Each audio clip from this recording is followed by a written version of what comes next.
Hello, ScreenAgers. Welcome to another ScreenAge Wasteland exclusive interview. I'm here with Gille Klabin, Clay Elliot, and Cameron Fife, the creators of KidScore, technology for rating children, for That's right. teachers, Thanks, man. for teachers. Um, Yes. no, this is Gille Klabin, the director of Weekend at the End of the World. Also wrote the script alongside Clay Elliot, who's one of the co-leads of the film, and the other co-lead, of course, is Cameron Fife. Guys, thank you so much for joining me. Hopefully these dogs don't start interrupting right as we start recording. Let's Um, see. but uh, but thank you guys for so much. And Gil, I wanted to start with you because watching this film, the word that kept coming back to me to think about this as a low budget indie film was ambitious. I mean, obviously, when I think of one of my favorite low budget sci-fi bent films is Coherence. It's got a premise where the supernatural kind of element is all hidden behind. You don't have to show anything, but that's not the route that you took in this film. This has got a much more. We're gonna do VFX. How did you? What led you to this idea for this movie, and to just go for it as far as the VFX goes? So I come from a background of low budget music videos, and as a result, you basically have to learn every part of the craft. Otherwise, your videos, tend to reflect their budgets, and their budgets are always trash. So I learned a lot of VFX over the years, and I work a lot as a VFX artist, and I was sort of amassed those skills, and honestly, I enjoy it very much. Like it's fun for me to make worlds on my computer and not have to wait for budgets and permission and stuff like that. So when Clay and I decided to write a feature, the central sort of thesis for us was let's work with stuff we have access to, which was actors and a cabin and like my camera gear and friends of ours who were sort of liked us enough to work for dirt cheap. But we were also operating on the theory initially that I would just do everything because there would be no money and we're too old to get people excited to work for free. Um, so I knew there was going to be some VFX, largely just to make the movie a little bit larger than life, to make it feel bigger than its budget would reflect.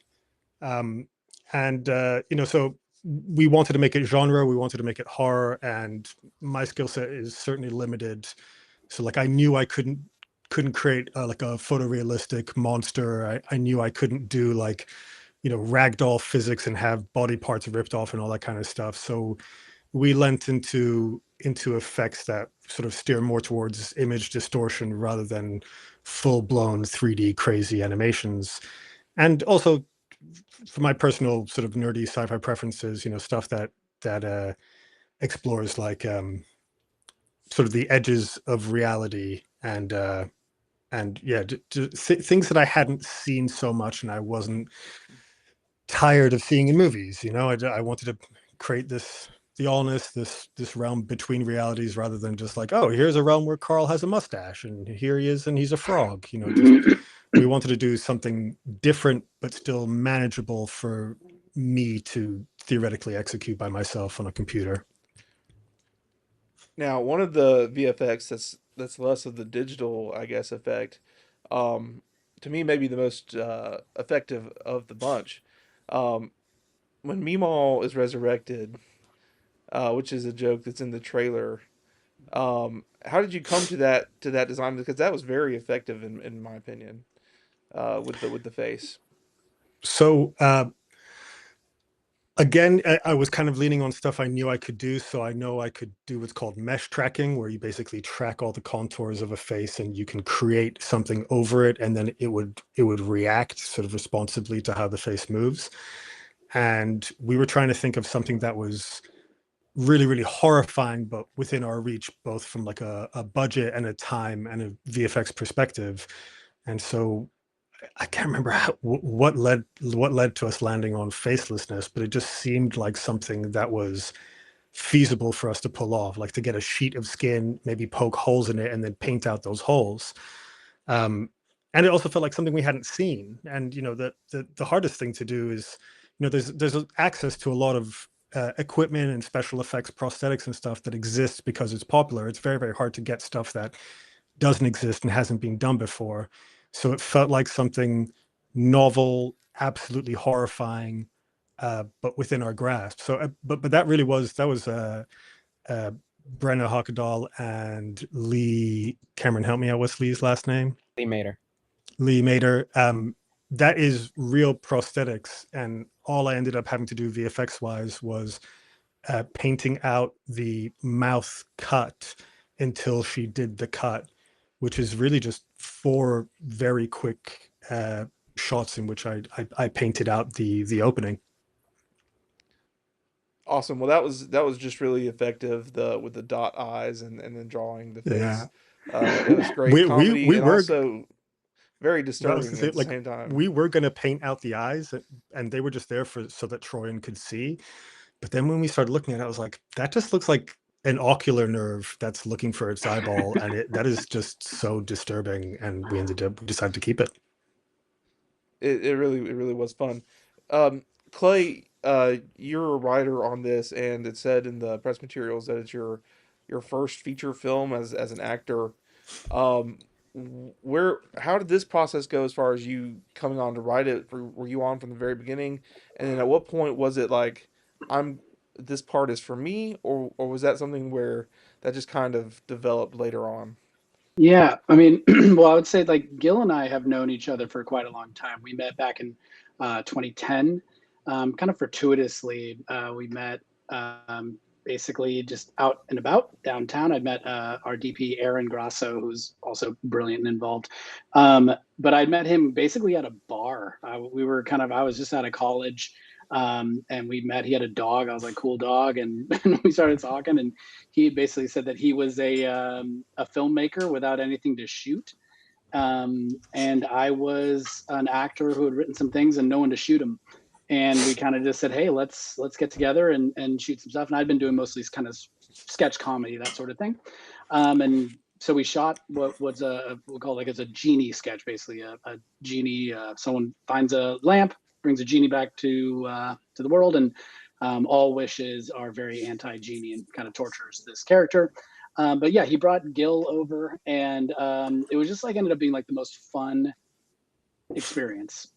Just and it was like they were so beyond what I could have hoped for when I wrote it, and so it was people, and then just like we vibed. So it was people who wanted to work with. So kind of years passed, we stay in touch a little bit, and then as an actor, you're kind of sitting around waiting for the audition, which was something that is difficult and something I wanted to kind of move on from. So, COVID hit. I had all these sketches. I wanted to get back to filming, and was getting older and kind of thinking, is this really the path for me? Is acting? Do I have other goals? Do I want to be looking at other careers? Whatever, as kind of every actor or many do, I should say.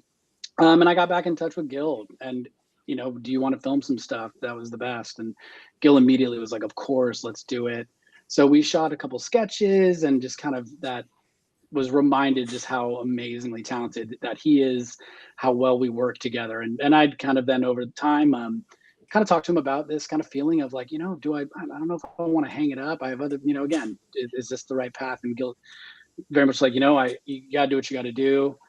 But let's kind of take a bigger swing. Let's before you hang it up, let's try something a little bigger. So yeah, kind of what Gil kind of hit on earlier. We said let's write something bigger. Let's do a feature, and kind of look at what's at our disposal. And one of the things that I was able to bring was my family has a cabin that my grandfather essentially built in like the 30s up in a community called Pinecrest, which is it's gorgeous up there. I mean, it's in the woods. It's stunning. I've been going since a little kid. And ever since I was a little kid, as much as I've loved it, I've also been scared of it. It is a haunting place when the sun goes down. I fully expect to see ghosts all the time, even as an adult man.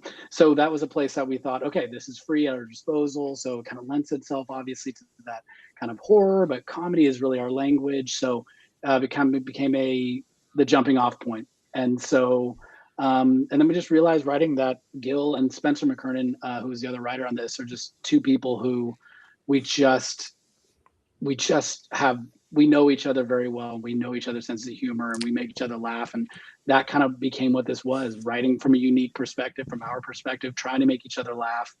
And that's how it started. As far as any writing that I've done has been a vehicle for me to act. Again, as being an actor waiting for auditions, when you get those auditions, a lot of time you're getting something that is just not inspiring, not something that maybe isn't you're excited to do, but that's the job. And so writing became a vehicle for acting. And honest to God, for maybe most of the process leading up to shooting, I think I'd kind of gone back and forth on Miles and Carl, and I think it really had prepared myself to play Miles. And then when Cameron, came on board, it was such a great fit for that character. And then you realize that, when you've written 16 drafts of something, a lot of it is already in my voice. And so it was, I have a lot of connection to Carl, and Carl is me and I am him. So that process, it was incredibly fun, especially once we started shooting, realizing how natural his voice was for me. So that's the very long-winded answer to your concise And just question. to give it with brevity, that there was no world we made this movie without Clay playing one of the lead roles. That was the idea right out the gate. Awesome. And so then, Cameron, at what point did you get mixed into this? And obviously, the movie really relies on that buddy sensibility between um, Miles and Carl. And so, when did you come in? And I guess that y'all probably known each other for a while. Well, actually, so I've known Gil actually about as long as I knew Clay, but Clay and I had never met or crossed paths that we were aware of. So my background was as an actor, and in the last like 10 years or so, I've really only been producing, other than little things here and there.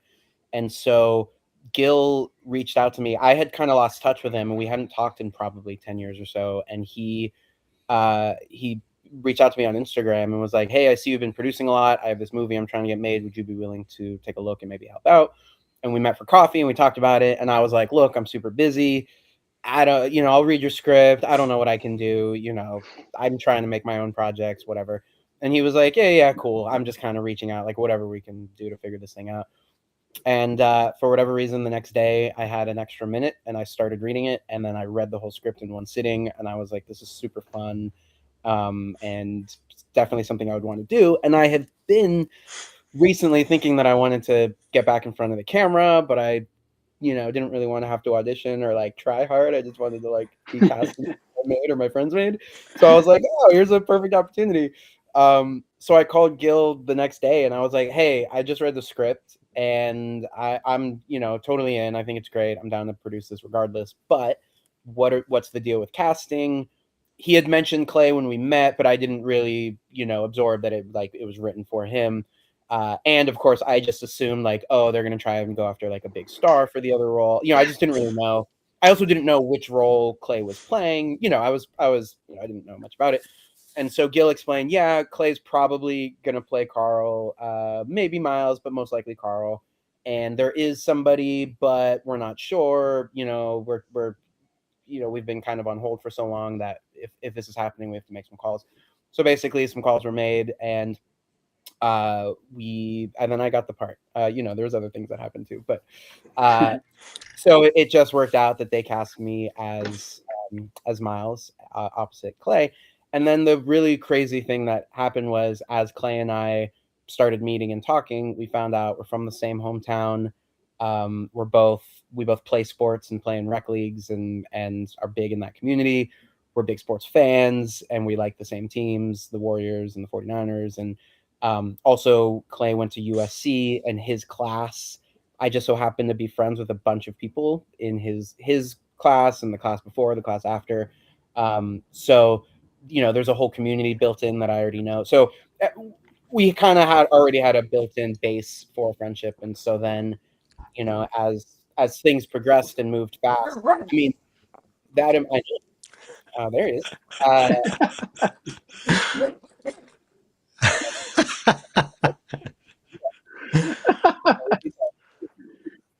uh, I would like to Cameron, they answer the can dog's tend they, questions.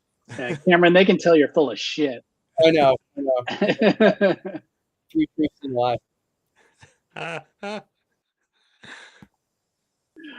We're Perfect. very dog friendly around here, so we're cool. Did somebody walk by a window and it's just go time?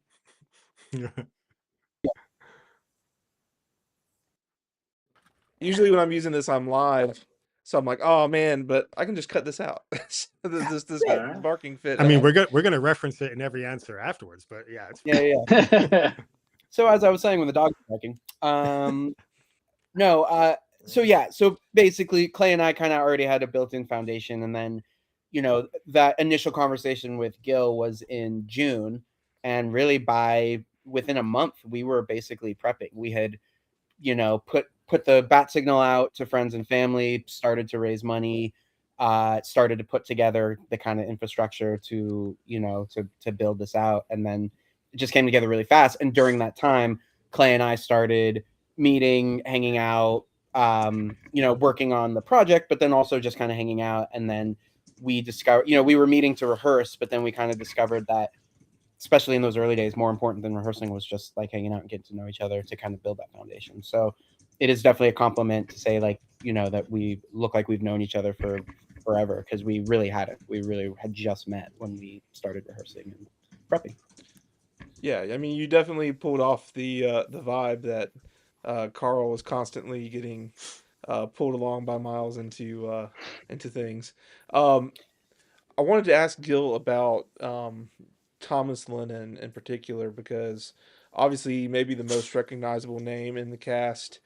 Um, how how did you decide upon him for the role of Hank, and what was it like bringing him in as maybe the most notable name, and then at one point where he shifts from being a very talkative neighbor type to not really having discernible dialogue anymore. well, the role was written to be small so that we could theoretically appeal to somebody to essentially make a cameo, or and essentially you're stacking all their days together to ask them for 3, 4, 5, 6 days of their time rather than the whole run of show. And we were pitching names and thinking of different people we could approach through friends of friends, and it was Cameron that pitched Thomas because they'd worked together. And when he pitched him, we kind of dismissed it because it just seemed, I mean, it was just too much. It was just like, yeah, but we have limited time. Let's not waste time trying to get an answer for Thomas Lennon. He's obviously going to be busy. He's Thomas Lennon. But Cameron assured us, because I mean, Cameron, you can explain it, but like they'd worked together, and Thomas is an angel. Yeah, I had worked with Tom on a movie a couple years before, and he was just so sweet and gracious, and had emailed me after we wrapped just to say, you know, hey, I had a great time working with you, and feel free to reach out anytime.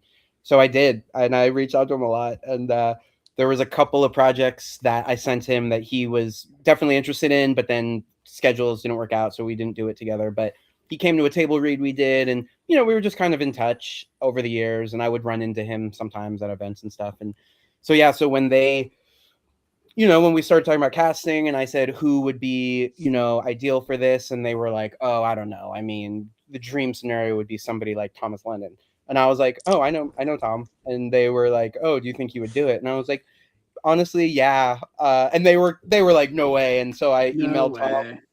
Yeah, I emailed him, and he wrote me back in 2 minutes and just said, yeah, I'm in.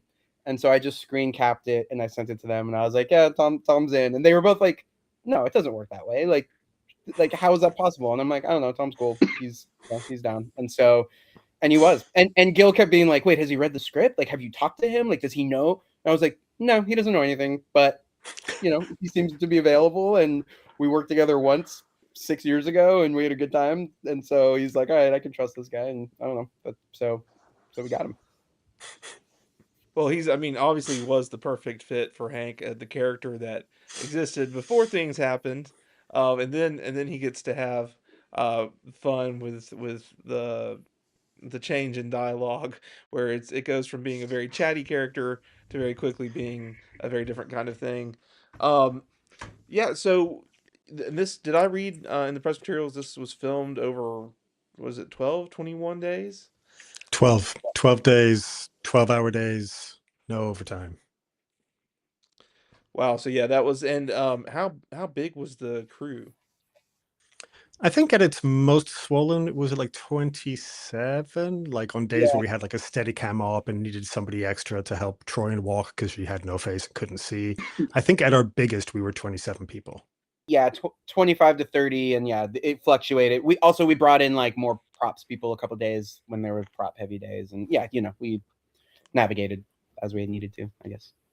Yeah, but it's a small team of people who have done small, ambitious things many, many times, and also, like are purists. Like we're all doing this because it's crazy fun, and especially it's like it was just such a loving show. It was just such a good time, and there was a lot of people who were all keen to work because everybody's time was respected. Everybody got paid the same from top build cast to the PAs, and there was just like a real pure we make movies because we love movies energy to the whole production. Yeah, and Gil gets to work on some bigger high profile things in between smaller stuff like this, as do I. So, Gil was able to bring in his team, which was the camera team, art team, and grip and lighting, and then I was able to bring in a lot of my people, which was production, wardrobe, makeup, and sound. And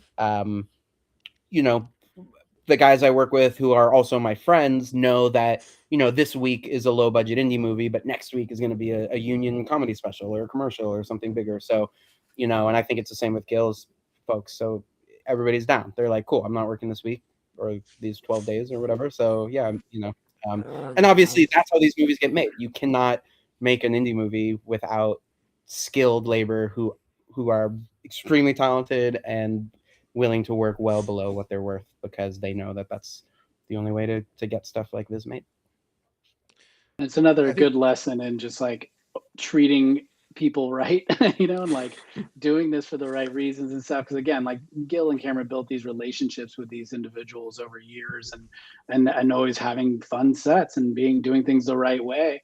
So when you call in favors like this, you have people who are far more excited to do it and get on board and just buy in. Like the respect that those guys are and girls were treated with is incredible, and they know that we understand their worth, and we're saying like, do your work, like flex, like we want to see what you can do, and like let's make the best thing we can. And like the buy-in was incredible. It made for an incredible culture, and I think without that, doing this movie in 12 days would have been probably impossible. Like you need that buy-in, you need that culture, you need that support and excitement. And it was there. It was a really just incredible set. And we also did things like, normally on these small movies, catering is like you order from a restaurant. Craft services is like, you have a PA go and pick up chips and bottles of water and stuff. And we made sure, we were all in agreement, like, no, let's get a real caterer, let's get a real craft service person. Let's make, nobody's here for the paychecks, but at least the least we can do is make the food decent and the coffee decent. And, and I think that went a long way. With the production, because that it just made it a more comfortable day and more comfortable set. Just makes people feel respected and appreciated and makes them care. I think you could feel that in the ultimate, the end product. I think you could feel that everyone was having a really fun time. I'd be remiss not to bring up Troyan Belisario, who does a great job as Meemaw. Is she under the prosthetics at the beginning, or is? Oh yeah, that's that. What's really funny is we were toying with the idea of getting an older actor just so the body language would feel more like an older person, and also maybe getting an older voice actor to overdub. But her physical acting and her voice acting, that's all her. That is her just being the most compelling, believable older woman. I mean, it was wild.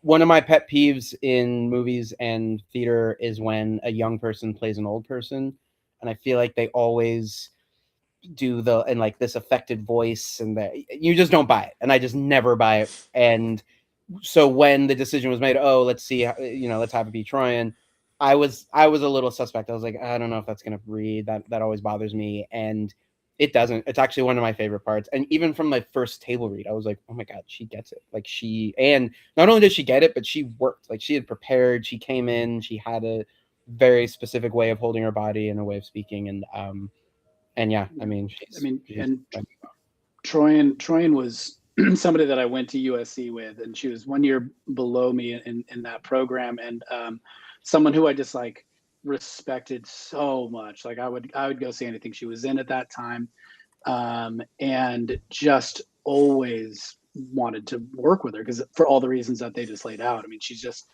so gifted, but then also just puts in the work and is such just like everything you'd want in an actor. And when this part was coming up and we were looking around, I mean, she was always someone I was pitching from the beginning. And the fact that we were able to get her to come on board and do it was so awesome. I mean, I think her Mima, and she grounds this movie in a way that I think is really important. I think if someone came in and, like Cameron was described, was doing kind of a silly over the top voice or really trying to play the comedy of being an old woman, I think this movie comes untethered very quickly. And the fact that she was so grounded, it grounded our movie. It allowed Cameron and I to be the ones that can be a little bit crazy, and she can be, even despite being faceless, she kept it grounded and allowed us to kind of swing out, and she would always bring us back. And I think just like the importance of that might not be something that you get from watching it, at least consciously, but at least subconsciously, what she did to keep this movie on the tracks is really a testament to her and her work and her talent. Awesome. Are there any stories from behind the scenes or things I wouldn't know to ask about that y'all have to offer that would be fun? I know what Cameron's going to say, and I support it. Which one? The bleach? The bleach. I was thinking the bees. Oh, the bees. Yeah, sure. Bees. What's the bleach? I can tell you one? about bees. Cameron can tell you about bleach. Yeah. Yeah. Tell you what, bees. Sure. Well, what we discovered, first of all, Gil and I wrote a movie, and so I can't blame anyone else for this, but Carl's covered in a lot of blood very often. Again, nobody's fault but mine. One thing we realized over the course of this is what makes this gorgeous, stunning, lifelike blood involves, among other things, sugar. It's going to have some stickiness, some sweetness. And you know who loves that? Bees. And we were filming on a place that, among other things, sells honey. Bee honey. If there's another one, great. Cat. So There's anyway, cat honey, but yeah, cat, this was it bees. wasn't a cat honey farm. It was a bee honey farm. So I would just say that I was in a constant state of fear from the swarms of bees that were either landing on the donut I couldn't say no to, or just trying to land on my face. Luckily, we were filming a movie in which my character is quite anxious, scared, or some combo of the both. So for any young actors out there, if you have a role in which you're scared or anxious, cover yourself in fake blood so bees come after you. When the director calls action, you will be very afraid and very anxious. Didn't get stung, which is I think they just liked me. They wanted me as an ally because I was providing the entire colony a tremendous amount of glucose. So that's one story that lasted for 12 days, 12 hours without going overtime. Yeah. Because somehow, even though we shot 3 different locations over those 12 days, there were bees at all of them. They There's knew where always I was bees. going. There were just bees everywhere. they were getting, yeah, they would know where we were going. They'd be waiting, and Wait, they just what's the bleach story? The bleach story is that there is a scene, and I won't give it away because I guess it's kind of spoiler. Hold for sound. All right.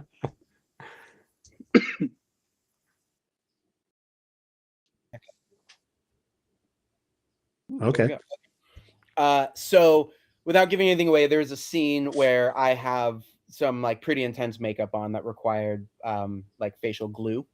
And because it was going to have to go on and then off, and I had to do scenes before and after in both looks, our makeup team said, "Oh, we don't want to put traditional spirit gum on because that can be hard to get off, and sometimes it can get red. So we're going to give you this like alcohol-based adhesive so that it can just come off easily and it won't, it won't affect you, won't affect your skin." But they did warn me, but just so you know, because it's it's right under your nose and and it's alcohol based, like there will be a strong odor, and so just so you know. So I was like, oh, totally fine. Now, also, we're a tight schedule. We had to get moving. I think we had about an hour exactly to get me into this makeup, which was just enough time, so there was not time to dally. Also, we had basically the entire production was run out of a single motorhome, which was our production office, our like camera, battery, and hard drive station. It was also hair and makeup, and it was also wardrobe. It was everything in one tight motorhome. And our line producer, Bo Johnson, who is a man of many talents, was there running everything. He was a one-man band. And also in this trailer were the bathrooms, or were one set of bathrooms. So what happened was, as I sit down and they start putting the alcohol-based adhesive on my face, the bathrooms started to leak. And what that meant was everything had to be cleared out of the motorhome and cleaned. Now, there was no time for me to go outside or for us to wait or move. So basically, this chaos of removing everything from all the wardrobe and everything from the motorhome and cleaning all had to happen while I was sitting there getting my makeup done. And so Bo, who just didn't hesitate because he was like, this has to get done, he just immediately grabs everything, pulls it out, and then he starts mopping, and he mops up all the bathroom water. But then he's like, this is gross toilet water. So then he just like pours bleach on the ground and is just like doing a deep clean immediately. And the combination of this alcohol based adhesive on my face and sitting in a small motorhome that is filled with bleach. When I got up, when I was finished and I'm ready to go to set, when I got up and walked to set, I was very high. It went right to my head, and I was very loopy, and I was feeling real goofy. And I walked on the set, and I was like, "Clay, I'm fucked up." And so that scene in which I have this makeup on, I was certainly in another headspace, which I think worked because I'm in quite a headspace anyways, and so I kind of just used it as best I could. Yeah, Cameron came in and I was like, man, this guy is really in character. And I was like, why does he smell like bleach so much? And I was like, oh, he's just like slowly dying actually. But okay. Probably knocked a year or two off my life on that one.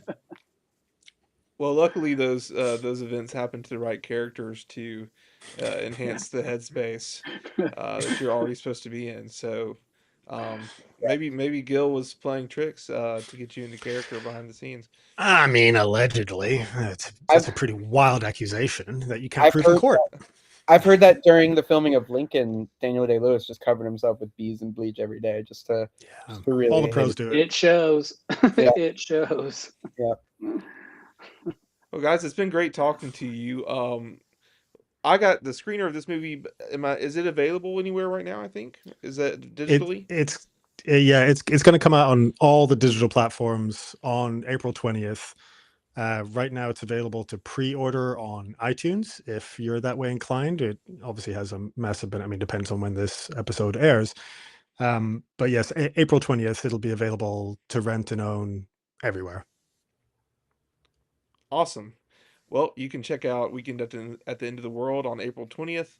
I recommend it, and thank you guys so much for joining me. Thank Thank you for you, having us man. on.